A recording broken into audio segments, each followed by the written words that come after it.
মৃত্যুর প্রহর গুনতে থাকা চিকিৎসাধীন অবস্থায় আইনের হাতকড়া থেকে মুক্তি মিললেও জীবন তাকে দেয়নি মুক্ত বাতাসে ফেরার সুযোগ। হাসপাতালে চিকিৎসাধীন অবস্থাতেই গত ৩০ জুলাই সর্বশেষ মামলাটিতে তিনি জামিন লাভ করেন। তবে শারীরিক অবস্থার কোনো উন্নতি না হয় আর হাসপাতাল থেকে জীবিত ফেরা হয়নি।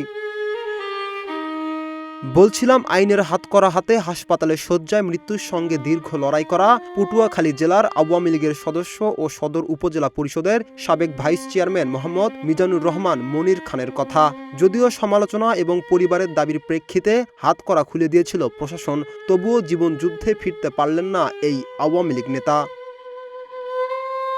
জানা গেছে, রাজনৈতিক পট পরিবর্তনের পর ঢাকা ও পটুয়াখালীতে তার বিরুদ্ধে মোট ৯টি মামলা দায়ের করা হয়। পরে ২০২৫ সালের সেপ্টেম্বর মাসে তিনি গ্রেপ্তার হন। প্রায় ১১ মাস কারাবন্দী থাকাকালে কয়েকটি মামলায় জামিন পেলেও অন্য মামলাগুলোতে ধারাবাহিকভাবে শোন অ্যারেস্ট দেখানোয় মুক্তি মেলেনি তার।